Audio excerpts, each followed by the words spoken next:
Hello everyone, in this video we will discuss about excretory system. Guys, excretory system में क्या होता है जिसमें हम लिविंग बीइंग में रिमूवल ऑफ वेस्ट प्रोडक्ट्स की बात करते हैं। जिस सिस्टम में हम वेस्ट प्रोडक्ट के रिमूवल की बात करते हैं उन्हीं को ही हम बोलते हैं excretory system. गाइज, यहीं पे ही कौन से वेस्ट प्रोडक्ट, ये होता है अपने पास मेटाबॉलिक वेस्ट जो मेटाबॉलिज्म प्रोसेस के दौरान वेस्ट मटेरियल बाहर निकला है उसी को ही हमने बोला मेटाबॉलिक वेस्ट। जिसमें क्या क्या आ सकते हैं गाइज? स्वेट, CO2, क्रेटनिन और excess amount of ions. Creatinine bones या फिर मसल्स में बनता है। CO2 कहाँ से बनता है? ग्लूकोज में ऑक्सीजन मिला के, जो कि रेस्पिरेशन प्रोसेस से भी हम देखते हैं। ग्लूकोज में ऑक्सीजन मिलाते हैं, यहाँ से CO2 बनता है, वाटर और एनर्जी मिलती है। तो CO2, sweat, creatinine, excess amount of ions, ये है मेटाबॉलिक वेस्ट। यहीं पे ही अपने पास एक नाइट्रोजन वेस्ट भी आते हैं। नाइट्रोजन वेस्ट कौन कौन से हो सकते हैं जिनमें नाइट्रोजन प्रेजेंट हो? एक है urea, ammonia, uric acid etcetera. अब गाइस, एक्सक्रीटरी ऑर्गन्स क्या होते हैं? एक्सक्रीटरी ऑर्गन स्किन हो सकती है, लंग्स हो सकते हैं, लीवर, किडनी हो सकती है। स्किन से कौन सा वेस्ट निकलता है गाइस? यहाँ से स्वेट निकलता है, लंग्स से CO2 वेस्ट निकलता है, लीवर से यूरिया निकलता है, किडनी यूरिन बनाती है। एक और अपने पास कुछ टर्म्स है जो कि अपने को पता होनी चाहिए। एक है अमोनोटोलिक। अमोनोटोलिक में क्या है कि ये ऐसे लिविंग बींग्स हैं, ये क्या है? लिविंग बींग्स ही हैं जो कि अमोनिया को एक्सक्रीट करते हैं एज अ वेस्ट प्रोडक्ट। अमोनोटोलिक क्या है? ये लिविंग बींग्स ही हैं जो कि अमोनिया एक्सक्रीट करते हैं। ये पानी में रहते हैं। इनके एग्जाम्पल्स क्या हो सकते हैं? फिशेज, एम्फीबियंस, मेंढक, मगरमच्छ, सांप, ये सारे इसके एग्जाम्पल्स हो सकते हैं। मेंढक, मगरमच्छ और सांप, ये सब इसके एग्जाम्पल्स हो सकते हैं। बोनी फिश भी इसी में आता है गाइस। बोनी फिश, सारे इंसेक्ट इसी में आ जाते हैं, इंसेक्ट्स। सिमिलरली एक और टर्म है अपने पास यूरिकोटॉलिक। यूरिकोटॉलिक में क्या होता है? ऐसे लिविंग बींग्स जो कि यूरिया एक्सक्रीट करते हैं, यूरिया को एक्सक्रीट करते हैं, उन्हीं को हम बोलते हैं यूरिकोटॉलिक। यहाँ पर कौन से एग्जाम्पल्स आ सकते हैं गाइस? मैमल्स और ह्यूमन बॉडी यहाँ पर आ सकते हैं। Mammals, human body, terrestrial amphibians आ सकते हैं, टेरेस्ट्रियल एम्फीबियंस, मैराइन फिश यहाँ पर आ सकते हैं एग्जाम्पल में, मैराइन फिश। नेक्स्ट है यूरिकोटॉलिक, ऐसे लिविंग बींग्स जो कि यूरिक एसिड को एक्सक्रीट करते हैं। इसके एग्जाम्पल्स हो सकते हैं bird, reptile, insect, snake. Next है ग्वानोटोलिक, जो कि ग्वानिन फॉर्म करे। ग्वानिन कौन फॉर्म कर सकते हैं? Snake, scorpion, spider, lizard. So guys, ये था कुछ इंपॉर्टेंट सी टर्म। नेक्स्ट हम बात, ह्यूमन एक्सक्रीटरी सिस्टम में किडनी मेन ऑर्गन है। किडनी का काम क्या है? यहाँ पर मेन फंक्शन है किडनी का ब्लड फिल्ट्रेट करने में। गाइस, ब्लड को फिल्ट्रेट करने में किडनी का मेन फंक्शन है। यूरिन को बनाने में इसका मेन फंक्शन है। किडनी की स्टडी को हम नेफ्रोलॉजी कहते हैं। किडनी की शेप सोयाबीन होती है। इसकी लोकेशन कहाँ है बॉडी में? डोर्सल साइड ऑफ एब्डोमिनल और pectoral cavity. Guys, dorsal side body की बैक साइड होता है। डोर्सल साइड होता है बॉडी के बैक साइड पे, और एक होता है वेंट्रल साइड। वेंट्रल साइड मतलब फ्रंट साइड।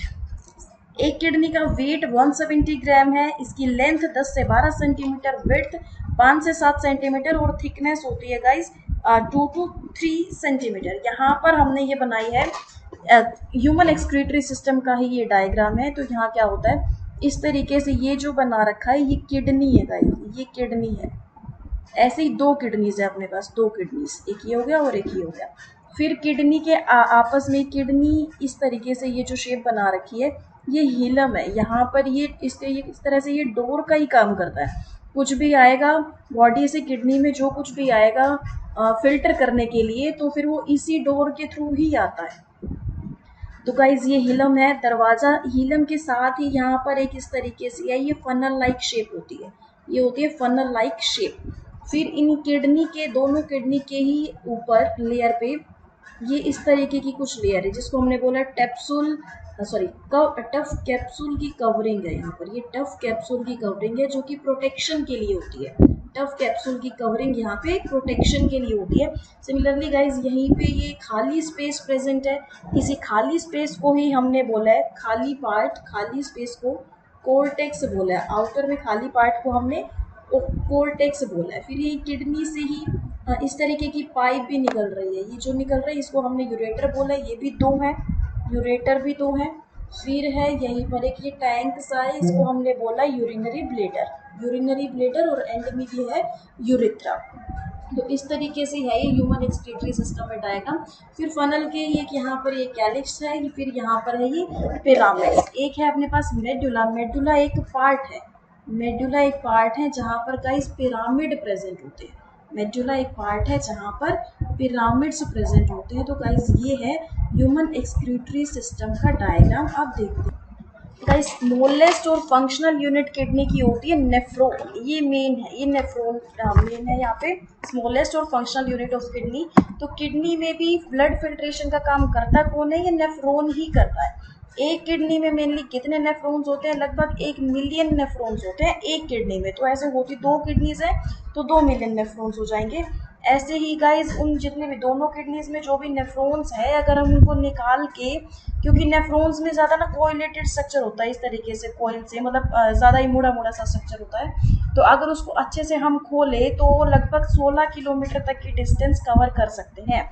अगर दोनों किडनीज के नेफ्रॉन्स को निकाल दें और अच्छे से हम खोल दें तो वहाँ से हम 16 किलोमीटर तक की डिस्टेंस को लगभग कवर कर सकते हैं। तो गाइज नेफ्रॉन्स किडनी में प्रेजेंट कहाँ होते हैं? कॉर्टेक्स में भी प्रेजेंट होते हैं और मेडुला में भी प्रेजेंट होती हैं। तो यहाँ पर ये है अपने पास नेफ्रॉन का स्ट्रक्चर, ये है नेफ्रॉन का स्ट्रक्चर है। यहाँ पर देखो इस तरीके से ये होता है, ये स्ट्रक्चर है, वो ये होता है बोमन्स कैप्सूल, और यहीं पे ही ये कैपिलरीज होती हैं, इसको हम बोलते हैं ब्लड कैपिलरीज होती हैं, इसी को ही हम बोलते हैं ग्लोमेरुलस। बोमन्स कैप्सूल ये है कप टाइप शेप, यहीं पर ये है, इसको हमने बोला है ग्लोमेरुलस। फिर यहाँ से ये इस तरीके से ज़्यादा कोइल्ड स्ट्रक्चर है, ये कोइल्ड स्ट्रक्चर जिसको कि हमने बोला है प्रॉक्सिमल कन्वोल्यूटेड ट्यूब्यूल, इसको हमने बोलते हैं पीसीटी। इसको प्रॉक्सिमल क्यों बोला है? क्योंकि ये बोमन्स कैप्सूल के पास है, इसलिए इसको प्रॉक्सिमल कहा है। कन्वोल्यूटेड ट्यूब्यूल क्यों बोला है? क्योंकि हाईली कोइल्ड है, बहुत ही ज़्यादा कोइल्ड है, इसीलिए इसको हमने बोला है कॉन्वोल्यूटेड ट्यूब्यूल। फिर इसके बाद आता है ये लूप ऑफ हेनले। फिर यहाँ पे आता है डिस्टल्ड कॉन्वोल्यूटेड ट्यूब, जिसको कि हम डीसीटी भी कहते हैं। डिस्टल्ड क्यों बोला? क्योंकि ये बोमन्स कैप्सूल के दूर है, इसलिए इसको डिस्टल्ड बोला है। और यहाँ पर ये भी हाईली कोइल्ड स्ट्रक्चर होता है, इसीलिए इसको हमने कॉन्वोल्यूटेड ट्यूब्यूल कहा है, कॉन्वोल्यूटेड ट्यूब्यूल। यहाँ पर ये वही डिसेंडिंग लिम्ब है, डिसेंडिंग लिम्ब, और फिर ये है यहाँ पे असेंडिंग लिम्ब। फिर डीसीटी से ही, नेफ्रॉन के डीसीटी से ही क्या कनेक्ट है? कलेक्टिंग डक्ट्स कनेक्ट है। यहाँ पर है कलेक्टिंग डक्ट्स कनेक्ट होते हैं। तो गाइस जैसे ही ब्लड यहाँ पर आता है, नेफ्रॉन में ब्लड आता कैसे? अफेरेंट आर्ट्रियोल से ब्लड आता है नेफ्रॉन के अंदर गाइस, अफेरेंट आर्ट्रियोल से ब्लड आता है इस तरीके से। ये सपोज एफरेंट आर्ट्रियोल्स हैं, अफेरेंट आर्ट्रियोल, यहाँ से ब्लड आता हुआ, ये वही बोमन्स कैप्सूल वाली शेप आ जाती है। फिर यहाँ पर ये बोमन्स कैप्सूल ये नेफ्रॉन में जाता है।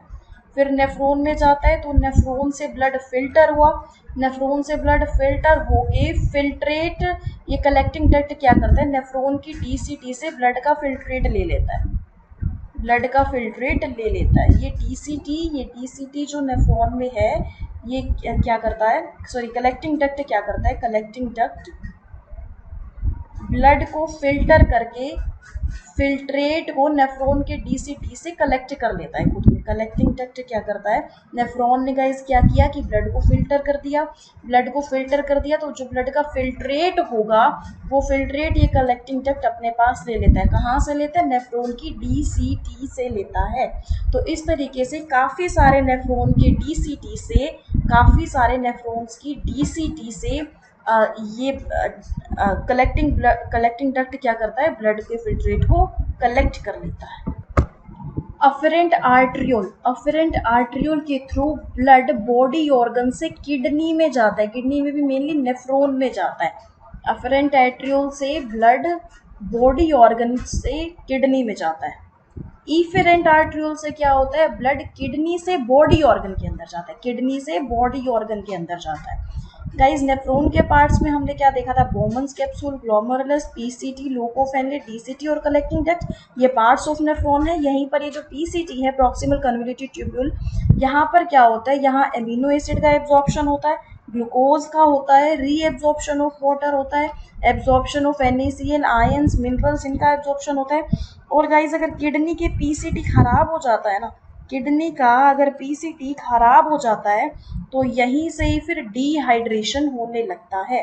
किडनी का अगर पीसीटी खराब हो जाए तो यहीं से डिहाइड्रेशन। और चीज़ यहाँ देखते हैं गाइस ब्लड फिल्ट्रेशन की। ब्लड फिल्ट्रेशन क्या है मेनली, ब्लड से एक्सक्रीट होने वाले जो मटेरियल है ना, इन सबसे हट के आइए, ब्लड से एक्सक्रीट होने वाले जो मटेरियल है, ब्लड से एक्सक्रीट होने वाले मटेरियल जैसे कि urea, uric acid, creatinine, NH3, creatinine और NH3, ये टॉक्सिक होते हैं, ये हाईली टॉक्सिक होते हैं, ये ब्लड से एक्सक्रीट, ब्लड से निकलने वाले मटेरियल होते हैं।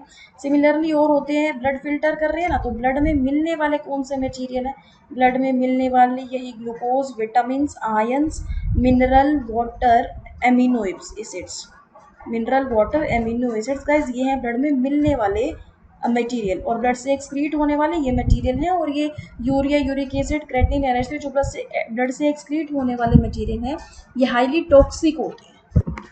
गाइस यूरिन पाथवे में, यूरिन नेफ्रॉन के DCT से ब्लड फिल्टर होता हुआ कलेक्टिंग डक्ट में जाता है, फिर यूरेटर में, यूरिनरी ब्लैडर में, और उसके बाद है यूरेथ्रा में। नेक्स्ट देखते हैं गाइस कंपोजिशन ऑफ यूरिन।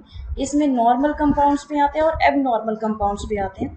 तो नॉर्मल कंपाउंड में 95% वाटर, 2.6% यूरिया, 0.4% यूरिक एसिड और 2% क्रेटनिन होता है नॉर्मल कंपाउंड्स। एबनॉर्मल कंपाउंड्स मतलब ये एबनॉर्मल कंपाउंड्स अगर यूरिन में आ जाए तो यहाँ से डिजीज होने लगती है। ये एबनॉर्मल कंपाउंड्स अगर यूरिन में आ जाते हैं तो यहाँ से डिजीज होती है। मतलब कि अगर सपोज शुगर ज़्यादा ले लिया, शुगर हो किसी को, तो ऐसा है कि शुगर तभी होता है कि जब यूरिन में ग्लूकोज का अमाउंट ज़्यादा हो जाता है। कीटो बॉडीज तब जब लीवर डैमेज हो जाए, डिहाइड्रेशन जब यहाँ पे किडनी के पीसीटी खराब हो जाए। तो ये है composition of urine. Abnormal compounds अगर यूरिन में आ जाते तो यहाँ से डिजीज होने लगती है। फ्रेश यूरिन वही है जिसमें कि अमोनिया की स्मेल आए।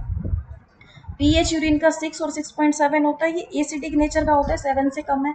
GFR ग्लोमेरुलस फिल्ट्रेशन रेट क्या है, 1 मिनट में 125 ब्लड फिल्टर होता है, एक दिन में 180 लीटर ब्लड फिल्टर होता है।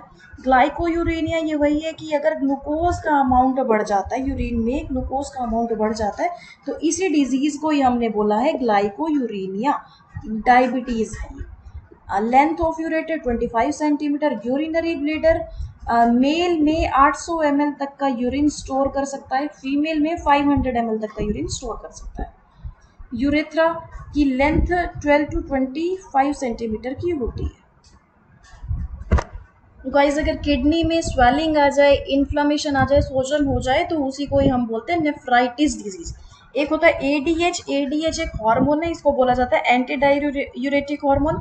इसका दूसरा नाम होता है वैसोप्रेसिन हार्मोन भी बोलते हैं। ये क्या काम आता है, यूरिन में वाटर को बैलेंस करके रखता है। एक और टर्म है हीमोडायलिसिस। गाइस किडनी के खराब होने पे जिस प्रोसेस से हम ब्लड को फिल्टर करते हैं उसी को ही हम बोलते हैं हीमोडायलिसिस।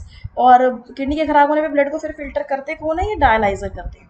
गाइस एक जीके का क्वेश्चन बनता है कि फर्स्ट किडनी ट्रांसप्लांटेशन कब हुआ था, 4 मार्च 1954 में पीटरबेंट ब्रिंगम में कैप्टाउन हॉस्पिटल अमेरिका में हुआ था, और किन्होंने किया था, डॉक्टर जोसेफ मोरे ने किया था। गाइस किडनी के फंक्शंस क्या हो सकते हैं, अपने को पता है, वेस्ट प्रोडक्ट या फिर ड्रग्स को रिमूव करना, एक हार्मोन रिलीज करते हैं ये ऐसा जो कि ब्लड प्रेशर को रेगुलेट करता है, they produce an active form of vitamin D, they produce an active form of vitamin D that promotes strong healthy bones। Vitamin D bones के लिए होता है, and they control the production of red blood cells। Kidney failure symptoms कौन कौन से हो सकते हैं, vomiting, loss of appetite, fatigue, weakness, sleeping problems, urination more और less, decrease mental sharpness, muscles cramps, swelling on face, high blood pressure जिसको कि हम हाइपर टेंशन भी कह देते हैं, शॉर्टनेस ऑफ ब्रेथ। तो गाइज ये था आज की वीडियो के लिए। मिलते हैं नेक्स्ट वीडियो में। Thanks for watching this video guys.